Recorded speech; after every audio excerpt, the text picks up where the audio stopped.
little behind this morning. Forgive me, but I'm here now, and we're going to talk about something that's kind of hard to talk about. But I think you guys can handle it. I do think you can handle it. So let's get into it. So we're going to be talking about forgiveness and those times when it seems impossible to forgive someone. Hey, Jacqueline. Good morning. Sorry, I was a couple minutes late today. Hey, Nicola. Welcome. Good to have you here. So, I missed you guys last week, but I was at my parents' house enjoying time with them. Hey, Anandit. Hey, it's Mina. I'm doing well. I'm happy to be back in California and out of the snow. Hey, Orly. Derek, I don't know yet. It's somewhere in this stack. I just brought all these signed books home from I got all these signed by my dad and brought them back. I don't know, I have to check my schedule for this week. But there's 3 people specifically in here who asked for their book signed. So we'll figure that out.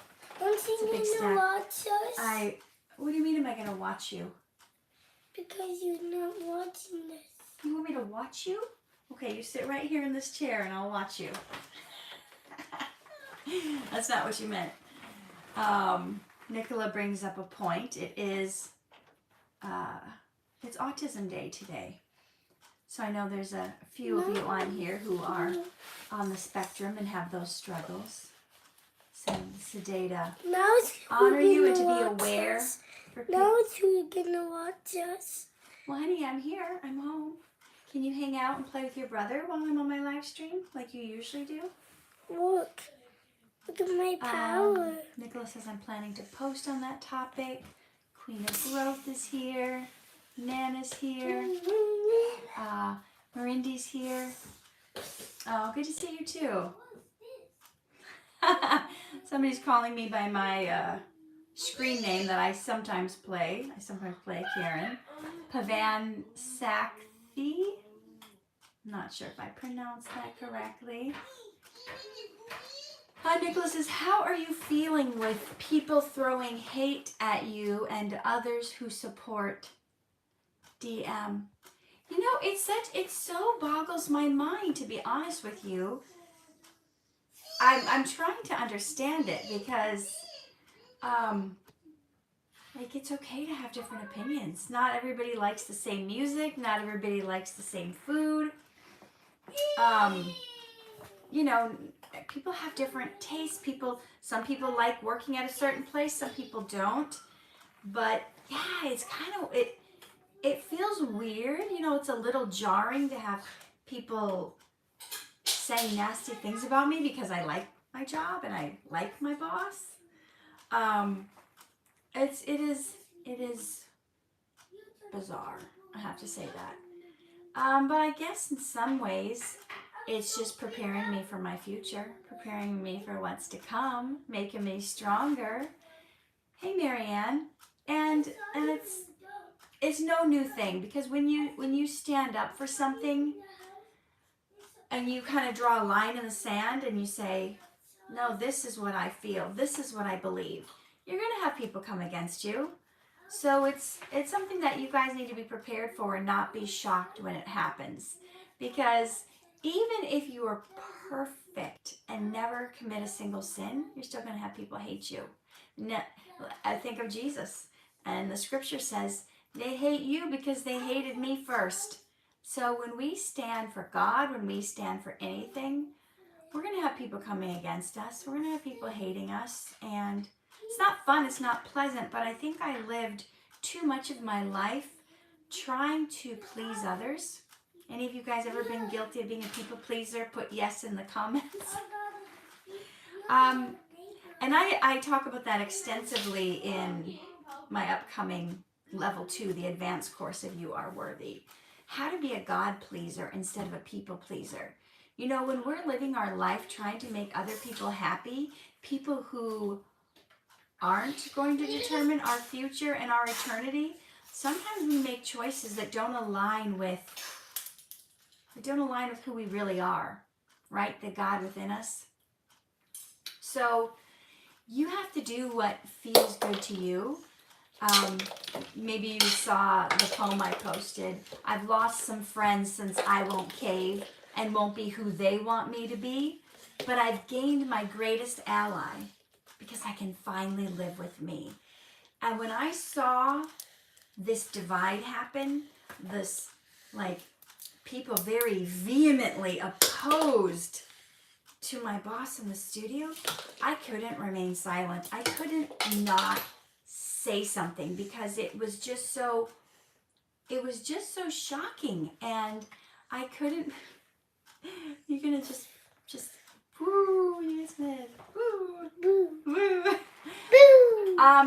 I couldn't not say anything. So it creates division, but I had to say something because they the protesters were really the voice of the few. The majority of people enjoy working there. That's why they never, that's why they kept going and didn't stop, and they're still making stuff because like 99% of people actually like it there or enjoyed their experience or still want to come back. So just because the few are louder doesn't mean they're right. So that's something that I see actually a lot in society. There's a reason it's called the silent majority. This comes to religion, this comes to politics, this comes to all different kinds of things, because sometimes we're afraid to have people come against us. We're afraid of the hate, so we think, I'll just be quiet and I'll just do what I do. And it is the same with voting. That's why voting is in private. We don't want people to know most people don't want people to know how you're voting. Like, this is a silent, private decision. A lot of people, same with their faith, they don't want to talk about it because they don't want to get feathers ruffled. So yeah, some of you guys are bringing up the topic today about forgiveness. So this kind of plays into it. VS is saying, yes, I've been a people pleaser. Orly is agreeing with that. We got Lucas here, Rebecca. Are those willow angels behind me? I think so. Do you see those?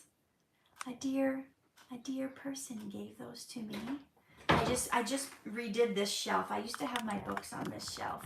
Now I've got my You Are Worthy pillow, my crown, and a couple of those angels. And then I put my books behind me on my desk, but I might rearrange those again too. I might put them somewhere else. I'm always like kind of trying to figure out how to organize my office in a way that when I walk in, it makes me happy and it makes me inspired. So that's the goal here. All right, let's check out some of your comments.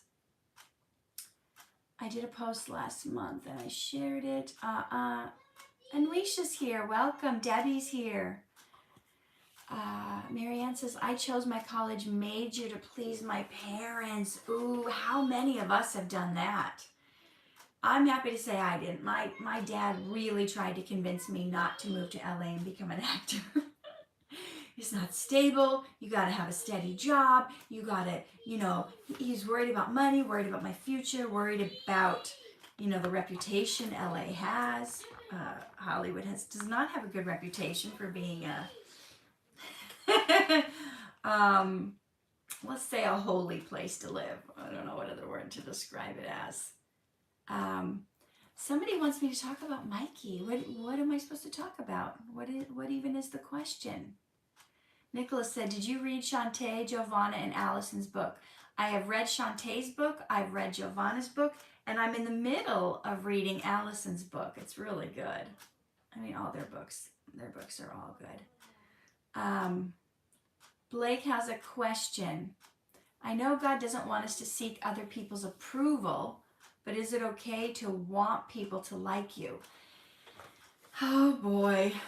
It's kind of, we're born with that innate need in some ways to please our parents. You ever look at a little kid, they're at their gymnastics meet and they do a cartwheel and they immediately look up at their parents like, did you see me? Did you see that? Did you notice it? Was it good? Do you approve of me? I think that's something that we're born with. The only problem is when we're seeking others' approval, we can sometimes do things that are not what we would normally do. Timothy, can you try to keep calm right now? Yes, Mom. I don't know if you heard him like, oh, I'm freaking out a little. We can sometimes do things that don't jive with us. So for instance, I talk about this in my You Are Worthy course and upcoming book. You guys have got the galley copy, waiting for my real copies to come. I talk about getting mixed up with a crowd in high school who was doing bad things. And it's that whole peer pressure, wanting them to like you, wanting to fit in. It's like kids who, maybe you're at a party and you're a teenager and they got a bottle of alcohol and then everyone's trying a drink and then you don't want to, but you feel like, oh, if I don't, then they're calling me a loser. They're saying I'm a wuss. They're saying I'm a mama's boy. They're saying whatever. And then you do something you don't want to do because you feel that pressure. So anytime we are wanting people to like us, it can lead us down the wrong path because it may cause us to make decisions we wouldn't normally make. Does that make sense? Okay. So thank you so much for that question. Okay, let's see what other questions we have. Nicole asks, is Allison now part of the squad where you meet up with Jovanna? I hope so. I would like to invite her permanently to our Saturday Success Sisters squad. That's what I'm calling it. We usually get together on Saturdays because we're usually filming Monday through Friday. Belle Ramsey says, I'm your biggest fan. All right. I've heard that a couple times. You may have to arm wrestle someone for that position. Okay, Christina says, Katherine, I have a hard time when my boyfriend and I sometimes fight in chat about when I'm type something. He says, no, arrogant. I'm not sure what you mean. Pavanskathy wants me to help balance his emotions. You're going to have to be more specific, so I'm not sure what you're talking about. Lucas says, I like the video where you were in Shaunte about the video arcade and the tickets. But do you remember where that video you were in? I do. Yeah, I remember that one. I remember we were all wearing green in that. Me and Shaunte and both our kids were wearing green in that. Okay, when is Mikey coming back to Dhar? I don't think he left. I saw him working there like 2 or 3 weeks ago. So he's never left. The thing is, it's not, you guys, sometimes because of this protest, people think it's like a job that you go to like at a factory or at a grocery store or wherever you'd go to work at, that you go every day. That's not how it is in the acting world. It's never been like that in the acting world unless you're like a series regular on a contract TV show and your character is obligated to be in each episode of the season. That's not how most film things work. At the studio, they're writing all these scripts that they think are good scripts, good ideas that have good lessons, and then they look at the script and say, okay, we need a 75-year-old grandpa in this role. We need so-and-so. We need a 30-something school teacher in this role. We need a 12-year-old kid. They write the scripts and then they just think, who should play these roles? And then they also, because they're a very diverse company, they also think, okay, how can we show diversity so it's not always, so-and-so playing certain stereotype roles, right? They don't want, like, only the white people to play rich people, right? Like, I just shot one of Shaunte, and she's a millionaire in it, and I'm living in my car. I'm a poor person. So the studio is not just mindful of the messages, they're mindful of who they hire to portray the certain roles. And because of that, yeah, you only go to work based on if there's a role for you.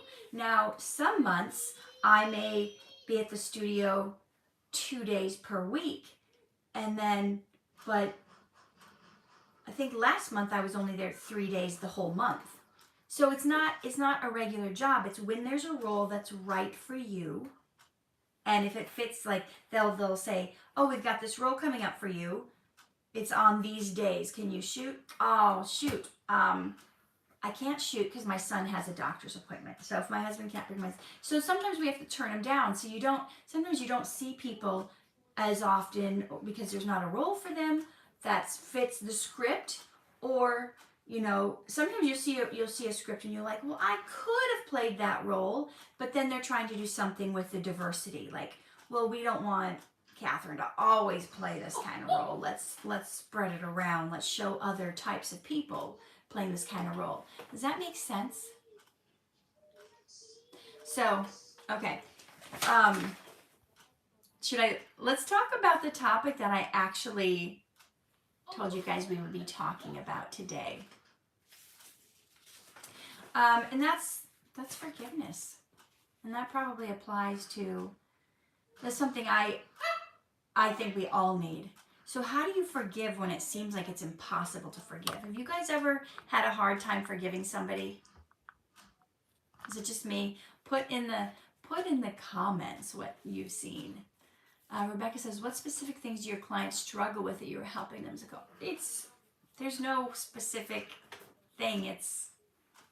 I have such a wide range of clients that everyone's got completely different things that they struggle with. I guess if there's one, there's just so many. Some has to do with how do I make more money? Some has to do with how do I forgive this person? Some has to do with my self-worth. Some has to do with going after goals and dreams.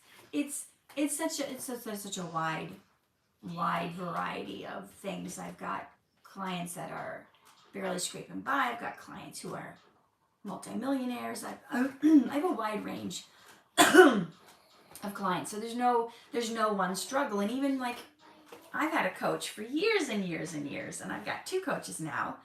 The things I struggle with vary from week to week. Sometimes it's personal relationships. Sometimes it's career goals. It really depends. Hey, Harrison. So we are talking about forgiveness. And how many of you know that forgiveness is the key to feeling freedom? Forgiving someone is the key to being set free. Have you ever felt imprisoned by your anger towards someone and what they've done to you? I felt that way. So, let me grab something. I tried to print something out. Let me see if it worked.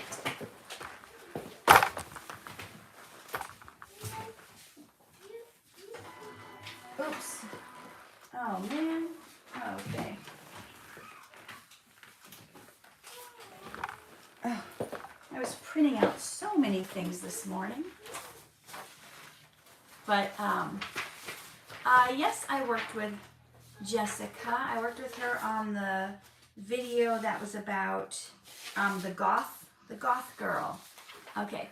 Nicholas says forgiveness is feeling strong.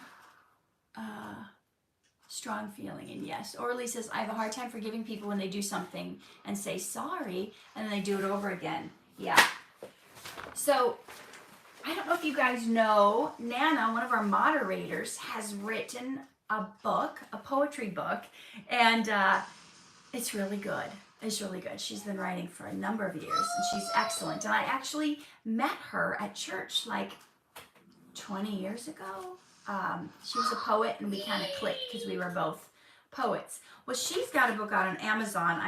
I purchased mine. I purchased some for other people. It's called Poems of Peace. I printed it out from Amazon. That's what it looks like. Because I've been carrying my book around everywhere, and then I don't know where I put it. So I was like reading it everywhere.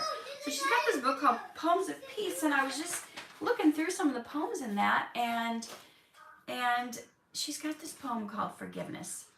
And I'm going to read it to you from her book, Poems of Peace. Forgiveness is the key to being set free from the bondage of a dysfunctional family.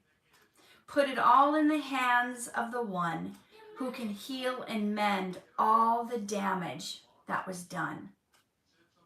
He'll make you whole if, here's the caveat, if you give him control. And he'll heal all the hurt that you hold in your soul. How many of you guys have actually, the things that you're like not forgiving someone for, you've actually said, here, God, take it. I don't want to carry this burden around anymore. Have you ever felt that way? Well, some of you think, well, I can't forgive. There's just some things that you cannot forgive. Some things are unforgivable. Close the book. We don't even need to talk about it. And here's the thing, guys. When you forgive someone, that doesn't mean you condone what they did. That doesn't mean you're like, yes, that was awesome. I approve of that. You're forgiven. That is not what forgiveness is about. So if you guys have read the dictionary definition of forgiveness, it says to grant someone a pardon or an omission of an offense or a debt to absolve. Okay, so absolving, when you absolve someone, that means you set them free of guilt and blame for that offense. So here's what it is. You're not constantly hanging it over their head. You did this to me. You did this to me. You owe me. You got to pay me back. You treated me bad. You're not constantly hanging it over their head. So, because the people who've done stuff to you, it's not like they can't even restore back your former state, because once something is done to you, it's done to you, right? You don't go back necessarily to being pristine, although God can even work miracles in those places. He can. So when you don't forgive someone, it's a heavy burden, not on them, on you, because when you don't forgive someone, you become a debt collector. What does that mean? It means you're constantly harassing them to pay you back, to restore to you your former state. And you're getting worn out because every day you're this debt collector trying to get something from them that they don't even have to give. So you're the one that becomes trapped. They're not the one who's trapped. They did it and they've moved on. But you haven't moved on. Here's a little more clarity. The second definition from the dictionary of forgiveness is to give up all claim. To give up all claim or account, to remit the debt. So, you're not, it's not that you're saying that you deserve to have this happen. What you're saying is, you know what? I am done holding this against this person. Because we get trapped when we are constantly keeping account, when it becomes our duty to keep track. And that's what keeps us from enjoying our life. If we're constantly keeping track, they're not acting right. Did they forgive me? Did they do this? Did they do that? Honey, I'm on my live stream, sweetie pie. If you don't want to hear me, close the door. Thank you. Little one came in here like, shh, shh, shh. I'm interrupting his playing time. Here it is, the third definition of forgiveness in the dictionary. To grant a pardon to a person. Now, guys, when I say grant a pardon, it's not like something taken lightly. It's not like, oh, pardon me. Oh, pardon me. I forgive you. No. When they talk about pardoning in a court of law, this is like for a serious offense. It's not just something to be taken lightly. It takes, and here's the thing. When you forgive, when you pardon someone, whew, you are the bigger person. It takes someone extremely benevolent. It takes a really kind person. What kind of person would you have to be to forgive someone who's seriously hurt you, who's seriously broken your trust, stolen your money, stolen your innocence, stolen your dignity?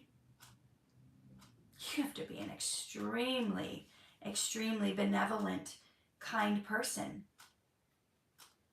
to release somebody who should be punished. That takes huge amount of gumption. To release someone that you know could and should be punished. But here's the thing, if we don't release them, we're still trapped. We're still living in the past. We're still living in that offense. So, and you know what the thing is? Even if they deserve to go to jail and they haven't, even if they deserve the death sentence and they haven't gotten, we are not capable of carrying out their punishment anyway. We are not capable of carrying out that punishment anyway. And when we think, oof, they deserve it, like the Old Testament. The Old Testament is an eye for an eye and a tooth for a tooth, right? They do it, we get them back. You know, back in the Old Testament, we're not the times of grace like now, like in the New Testament. In the Old Testament, there was like fire and brimstone, and you take a man's eye out, your punishment, we're taking your eye out. Well, but then when Jesus came, he gave us a new covenant. And here's the thing. 2 wrongs do not make a right. Okay, Mariana's saying, I don't think I can ever forgive the people that destroyed my late husband. I firmly believe he'd still be here if they hadn't lied and he still had his dream job. It's a tough one. It's a tough one. And I know there's tales and books written about people who've forgiven people for killing their children. There's this one woman, I think her son got killed by someone. She would go to visit the murderer in prison. And he was like, why is this old lady visiting me?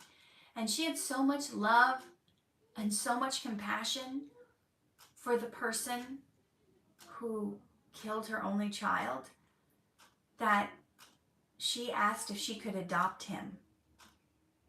That takes some kindness that I don't know if I have. I can't imagine it. But it's interesting, the one who hurts us, we're so busy feeling hurt. We're so busy feeling offended that we don't even think about the angst and the turmoil that the person who hurt us felt, or the person who took from us what we think should still be here.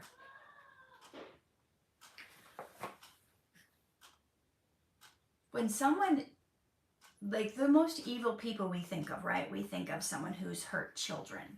Someone who hurts children, we think, give them the death sentence, give them, and I've had those thoughts in the past when people are kidnapping children and hurting them and doing things we don't want to speak about. But it takes a completely different point of view to say, my God, what are they feeling? What kind of torment and what kind of person must they be that they feel compelled to hurt a child like this? It's not excusable, but how are they sleeping at night? How are they able to disconnect? What kind of sickness, darkness do they have in them that they could even think to hurt a child, right? Sometimes we don't even think about, gosh, I wonder what they went through. I wonder how they got to this place. How did they end up in this awful explanation, this awful place? And it's never okay to hurt someone. even if you've been hurt in the past. Right? It's never okay. I have a poem in this book that talks about it. You can't be lashing out on those you love because you're short-fused. There's no excuse to hit when mad just because you've been abused. And sometimes we take things that have happened to us in our past and use it as an excuse to do the same thing to people. Well, they hurt me, so I'm going to hurt other people back. But whether it comes to you hurting other people back, or when it comes to you wanting justice for something that's happened, we can't go for the Old Testament eye for an eye, tooth for a tooth, because two wrongs don't make a right. That person will never learn from their mistakes if that ability is taken away from them. Plus, if we do take someone's eye out, who takes our eye out? If we exact what we think is the right kind of justice on someone, if someone hurts our child, if someone destroys if there's a car crash and man, I've told you guys that my dad lost his wife and baby because a gravel truck ran a stop sign, wasn't paying attention. Would have been easy for him to talk about, that person and wanting justice. And I'm sure my dad could have taken that guy to court, but he never did. I'm sure he could have gotten charged with manslaughter. And when my dad almost died and his ribs were broken and crushed, and I think his collarbone, when the doctor told him in the hospital, your wife and baby are gone now, you know what he said? He quoted the book of Job in the Old Testament. The Lord giveth and the Lord taketh away. Blessed be the name of the Lord. He didn't say, who did it? I'm going after that guy. We gotta get him arrested. We're gonna sue him. We're gonna get back. We're gonna get millions of dollars from him for what he did. It was none of that. Sometimes we have to realize how precious life is. And is it worth the turmoil we're going to be going through if we're wanting to exact justice and revenge against someone? Because here's the thing.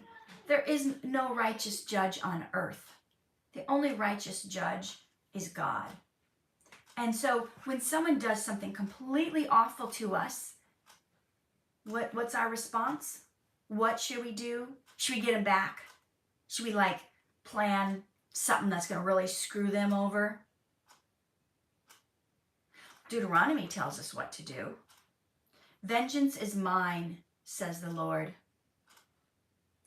and recompense. Their foot shall slip in due time, for their day of calamity is at hand, and the things to come hasten upon them. God is saying, if that person's going to keep being evil, if that person's going to keep doing stuff, you don't have to worry about it. Trust me. I am going to take care of it.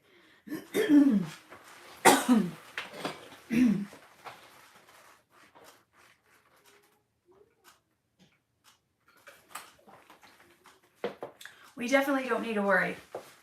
God is saying, their foot shall slip. They're going to mess up. So, I have a friend, a dear friend. Her 5-year-old was raped at school by a teacher, by a teacher's assistant. This took her out for a long time. And she was trying to get that guy arrested, get him taken to court. And this was, speaking of National Autism Day, he was autistic. He didn't have language. And, it was later found out that this guy purposely chose a special needs class, and he had done this to many people, many children, but because they weren't verbal, they couldn't tell. She took him. She had a rape kit test done. They had evidence on this guy. They had his DNA on her little boy's underwear, his pubic hairs. I'm sorry, this is heavy. This is a lot. This is a lot for a Sunday morning. If you guys want to tune out right now and come back, oh good, so far people left. I'm sorry, but we're talking about forgiveness. And we're talking about how do you forgive things that seem completely unforgivable. She got a lawyer. A lawyer approached her to help her with their case. She had, he had to get stitches in his hind end and all this stuff. I should have practiced. I didn't even know I was going to bring this story up, but I should have practiced saying it in a way that was more PC for young viewers. I'm sorry. The lawyer lost the evidence. She found out later that the lawyer was working for the school system, playing both sides. The school system didn't want to be sued. So the lawyer she thought was helping them lost the evidence. Okay. I don't even know where to go from there. So we're talking about Deuteronomy, where God says, vengeance is mine, says the Lord, and recompense. Their foot shall slip in due time, for the day of their calamity is at hand, and things will hasten to come upon them. It seemed like that person did not get justice.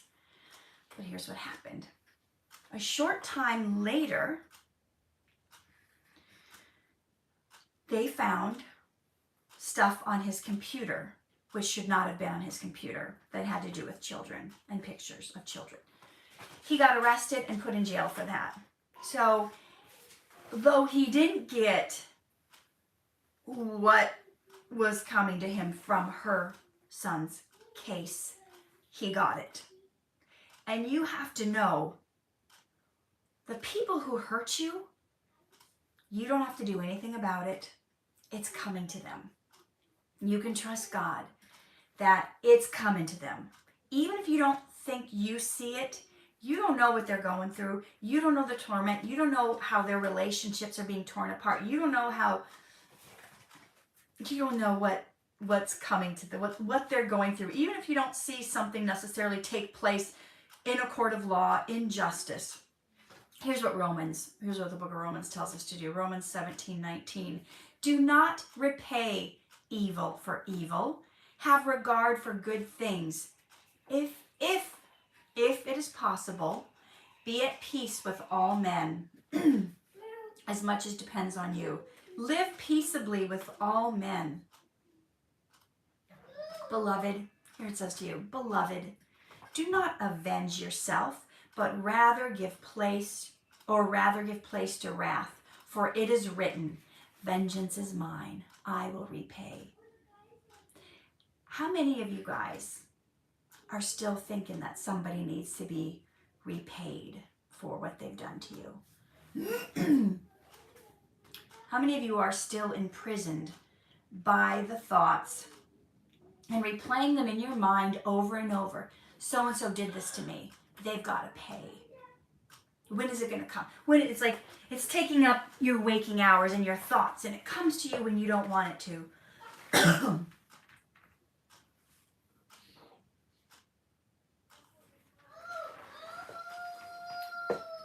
Nana says people really do reap what they sow. Reaping what you sow, karma, whatever you're going to call it, comes back.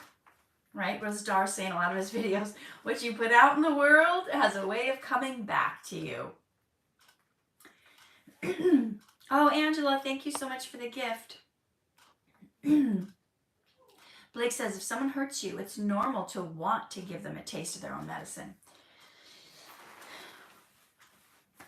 Normal, I'm not sure if I'd use the word normal, but yeah, maybe it is. Maybe we have that tendency. It takes a big person to not, right? And I feel like Jesus is our prime example for not going against the people who hurt you. Judas betraying him with a kiss, turning him over to be killed, right? We're at Palm Sunday. It's Palm Sunday today. It's Passover next week. Palm Sunday, Jesus got the colt. This was all prophesied in Isaiah. The book of Isaiah in the Old Testament is beautiful because I forget which exact chapter, but it lays out all the prophecies of everything Jesus will do. The book of Isaiah in the Old Testament talks extensively about Jesus, how he'll come, what will happen to him, what he'll do, and Jesus fulfilled all those prophecies showing that he is the Messiah. That's a whole different thing. That's a whole different thing we could talk about another time. But he was silent. Like the book of Isaiah says, he was a lamb silent before his shearers. So they gave him a way out. They're like, are you really claiming to be God? He just kept quiet. Are you really saying that you're this? He just kept quiet. Are you guilty of this? He just kept quiet. He didn't say anything. You know, when you know your position, when you are able to stand firm in who you are, and you know the truth, you don't have to say a thing. And some of you guys were asking me about the protest. For some reason, that moment kind of reminded me of how Dhar was acting. As people were making all these accusations against him. He did this, he did this, he did this, he did this. And people were like, why isn't he saying anything? Why is he staying silent? Why is it? Yeah.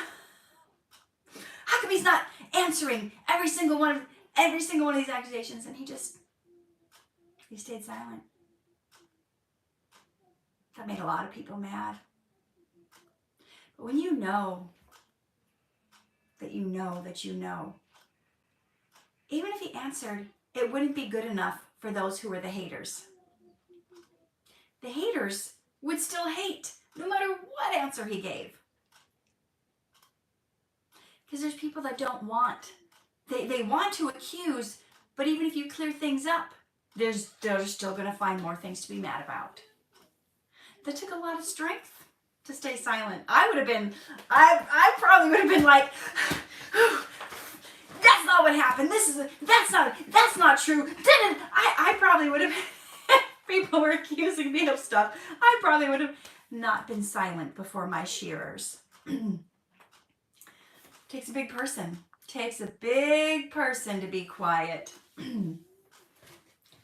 Nicholas says you were so brave to stand up. It took a lot. It took a lot. Yeah.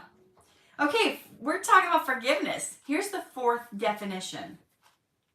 To cease from feeling resentment. Ooh. Okay. So how many of you guys have been like, fine, I forgive that person. I'm never going to forget it though. How many of you think that's being godly? I will forgive. I forgive. God wants us to forgive. I forgive. I am never going to let them live it down. I'm never going to forget about it. I'm never going to trust them ever again. Okay, who's been guilty of that? I know I'm not the only one. Put a yes in the chat if you have been guilty of, yeah, got a yeah from Christina. You've been guilty of forgiving but not forgetting. It's a lot. Now this, thank you for the gift, Nicola. Yes, I've got some yeses. Yes. So this is hitting a chord today. This is something we all need. This is something we all need. This goes beyond forgiving. Just to forgive someone, but to release resentment. You know, there's a scripture that says, love keeps no account of wrongs done to it. And sometimes people really don't know what they did. They really, like, when they lash out, when they do something, most of the time it's not premeditated, planned out. But even if it is, like when they nailed Jesus to a cross, stripped him, beat him within an inch of his life, even the criminals next to him were making fun of him. He didn't condemn anyone. He didn't say, you're going down. I'm going to send you to hell. He said, forgive them, Father. They know not what they do. And I have a strong feeling that a lot of people who hurt you, they didn't really know what they were doing in the moment. They were acting out of some compulsion, some spirit of greed, some anger in the moment. I don't know what it was, because I don't know what was done to you. But we have to get to that place where we can say, forgive them, Father. They know not what to do. And so an eye for an eye doesn't work nowadays. The book of Matthew tells us, I tell you, love your enemy. Pray for those who persecute you. I don't know about you, but I can't do that on my own. I cannot do that on my own. I need God to fill me full to the brim to not only forgive, to not only not have resentment and hold it against them anymore, but then to pray for them? What? What? Who has ever prayed for their enemies? Who has ever prayed for those who hurt you? Who? Truth be told, first couple of weeks of the protest, I was pretty upset. And I felt like there were a lot of accusations that were not true or were blown out of proportion so much that people are leaving me messages like, how could you support that monster? Truth be told, I didn't start to let go of the anxiety until I started to pray for the protesters. I've never told you guys this. I had to start praying for those who were unhappy, who were spewing all the hate. It wasn't until then that I felt some peace. Are there people in your life that you need to show compassion for? Even if they hurt you? Are there people in your life that you need to pray for them? I know it's a yucky thought, right? But it's a godly thought. No matter how many times someone offends you, you have to forgive them, right? That was something Orally said earlier. I don't forgive. I can't. How can I forgive someone if they keep doing it? They know not what they do. They got a lot of issues. They got a lot of issues to work out, and they have to work them out. And you know what? How many of you think if we actually started praying for these people with all their issues that they might get better? I see this in politics all the time. It irks me. People just talking bad about the president or whoever's in office. I don't care if they're left or right. I don't care if you agree with them or not. How about we pray for them more than we put them down? How about we spend time praying for them to make the right decisions if we feel like they're making decisions that are bad for the country? How many people would get better? How many people that we don't like, that are our enemies, would actually get better if we started praying for them? Wow, I tell you, beloved, love your enemy. Pray for those who persecute you. We can't do that without God. Rebecca says, sometimes I think people do know exactly what they're doing when they're hurting us. Sometimes they do. Sometimes they do. But all of this still applies. Because when you don't forgive, you're the one held captive. You're the one who's a prisoner. Here's definition 5. Yes, Nana, hurting people hurt people. People who are happy, who are joyful, who are living a good life are not going around hurting people and screwing them over. Think about that. It's people who are they're not happy with their life. They don't feel like they have enough. They do this, they do that. Orly brings up a good point. There was what really happened in an Amish community. There's a person that came into their school and killed a lot of their children, the shooters. And the wives the wife and forgave her husband for killing her kids. Yeah. That's extreme scenario, but a real great example that those Amish people did, trying to live by the Bible, trying to live by what they feel is what God would want them to do. Because what can they do? What can they do? They. If I bring you to court, can you please hand the computer? Okay, Timmy. Bye. Bye, Timmy. No sponsors for today, by the way. No sponsors today. Yeah. If we bring them to court, that's not going to bring our kids back.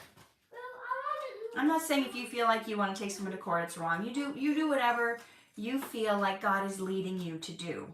But the definition 5 of forgiveness is to cancel indebtedness or ability or liability. To forgive the interest on a loan. Thank you, Susanna. She says, I love your videos. To forgive the interest on a loan. Here's the thing. When you forgive the offender, when you forgive the person who hurt you, they no longer owe you a thing. You want them to be in debt to you, don't you? They don't know what they did to me. They need to pay. Listen, definition 5, it talks about there being, when you cancel the indebtedness on that loan, thank you, Galatians, there is no restitution. There is no apology you need to expect. There is no one admitting their crime, that a crime was committed. Listen, some of you guys know parts of my story, and I'm going to write about this someday in my memoir about the premature birth I had with Timothy. So growing up, my brother was very nasty to me. He hurt me a lot, physically, mentally, emotionally. A lot of beatings, a lot of scars I have, literally, on my body from things that have happened, throwing rocks at me, hitting me with shovels, throwing ninja stars at me, cutting me open with screwdrivers, locking me in cars with nests of wasps stinging me all over. I'm not even going to name everything. I was angry at him for years. For years, I did not want to forgive my brother. And I would read these scriptures that said, how can you love God whom you don't see if you don't love your brother whom you do see? And I would rail and shout at God, but you don't know what he did to me. You don't know. Ugh. Well, of course God knows, right? God knows everything. God knows everything that was done. He's not happy with it either. Just because you don't see God strike someone with lightning immediately doesn't mean he approves of what was done. We don't know the big plan. We don't know the big picture. We don't know what it's going to take someone to turn their life around to come back. If we just strike someone with lightning over something that they did and they go down, they have no chance to repent. They have no chance to turn their life around. They have no chance to make things right, to become a better person. I don't think you want someone doomed for eternity, no matter what they did, without giving them a chance to change. And so someone doesn't have to admit it. They don't have to apologize. When I finally was pregnant with my son Timothy, and God had been telling me for the 5 years prior, I was going to have a son. I was going to name him Tim. I said, no way. No way, God. There's no way I'm going to do that.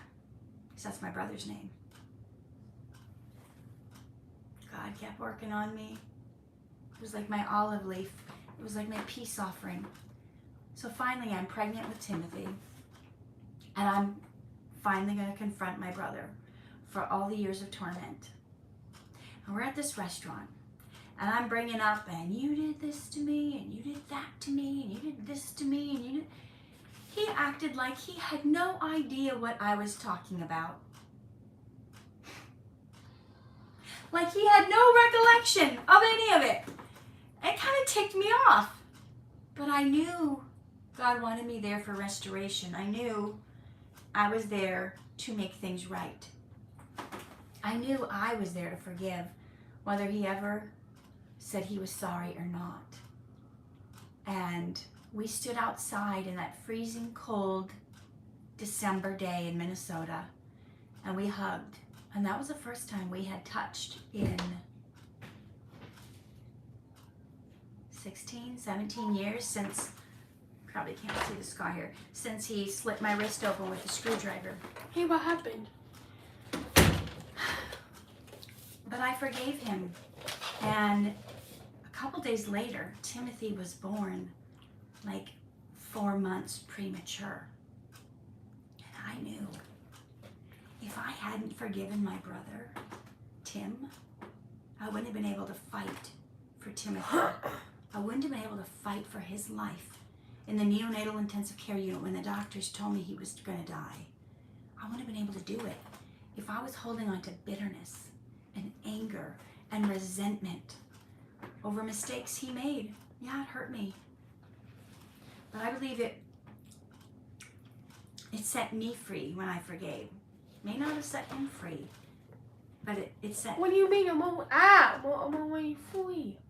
You are free. I'm talking about my brother. I'm talking about my brother. You are free, honey pie. You are free. Also, can you turn down the light? I just wanna... No, I'm not going to turn down the light. No, it's so bright for my... Every time I look into the light, my eyes get like an eye. When you forgive someone, you release yourself. OMG! You have freedom. Mom, Because you are no longer trapped. Mom, look at this. Yes, that's for you. For me? Yes. You are no longer trapped. You're no longer being the judge. Thanks, Mom. You're welcome. Also, say hi to me. Hi, Tim. Tim is the best boy. Thank you. Also, I'm gonna upload my Super Bowl bonus to my YouTube channel. I forgot about it, and then I was like, oh, Dana, now I need to upload it today. So. Timmy, did you know it's your day today? It's National World Autism Day. Oh, yeah, thank you. Say hi to National Autism Day for me. Also, look out for my YouTube channel, I'm Timmy Norland, and see the bonus profile picture. And click on it, and you will see the Super bonus movie coming out. So He's going to make a little short film for his YouTube channel. He went to... is a prequel to Super Dog. Okay. So, Good to know. so Super's evil. In this Oh, don't give away the spoilers. Oh, sorry. My bad. So Timmy's channel on YouTube is Timmy Norland, right? Yeah. So find him there. So when we forgive, it sets us free because now we don't have to wear like a lot of hats. We don't have to be, we don't have 20 jobs now. We're no longer the judge, the jury, the hangman, the wrong writer, the keeper of all awful memories, the one tracking everything about the offense and what they've gotten away with. Forgiveness is an act that doesn't just release the offender, it releases us. It puts it in the past. When you don't forgive, I know some of you guys have been through some pretty traumatic stuff, but when you don't forgive, it's not just a hurt in the past. It's a hurt now, as you're thinking about it, and it's a hurt in the future because you keep pulling it into the now. You keep what happened in the past alive. You're rehearsing it in your mind. You keep it present. You keep it alive. You're taking it with you. You're reliving what happened. You're reliving what should have happened. You're casting scenarios into the future if someone might still be here, if this hadn't happened. You're pulling the pain into your future. So they may have hurt you in the past, but then you keep hurting yourself over and over and over and over as you replay each scenario in your mind. You're allowing that person who maybe hurt you once, or maybe they hurt you 10 times, or maybe they hurt you 20 times, but you're allowing them to hurt you day after day after day after day after 365 times, if you think about it every day, per year. How many years? Have you been doing that for 10 years? Have they been hurting you now for 3,650 days? Why? You can't change the past. Release them, and most importantly, release yourself, because you can't live your best life and the life God has for you and the plans that you have if you're dragging that old, hurtful, painful stuff into your future.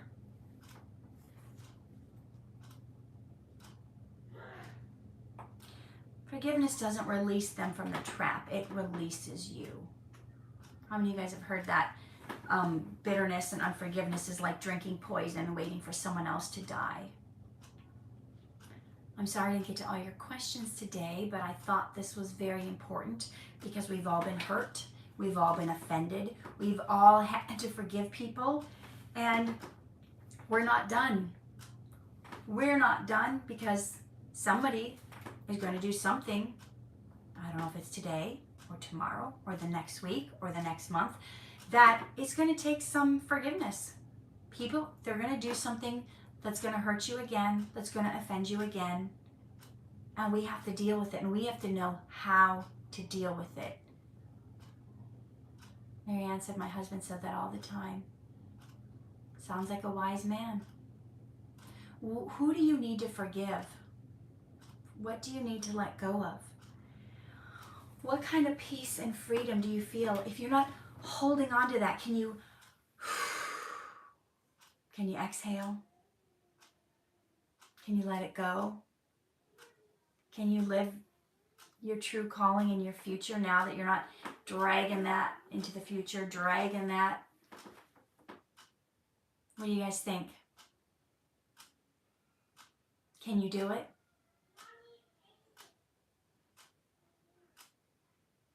I'm getting a lot of comments. So nice to see you guys today. My hour is up. Thank you for hanging with me, those of you who did, and for those of you who will watch this later. Take it to heart. It's a tough challenge, but you're going to feel so good when you let it go. Your joy is going to return. Your happiness is going to return. Just do it for you. If you're not going to do it for them, do it for you. And when you get to that place where you can let it go, start praying for them. That's going to do a whole world of good for your hurt. All right. I don't know if I'll go on next week or not. It is Easter. You guys will probably all be at church. Might just be me and Orly on. I don't know. I don't know. We'll play it by ear. I might not be here. All right. God bless. Take care.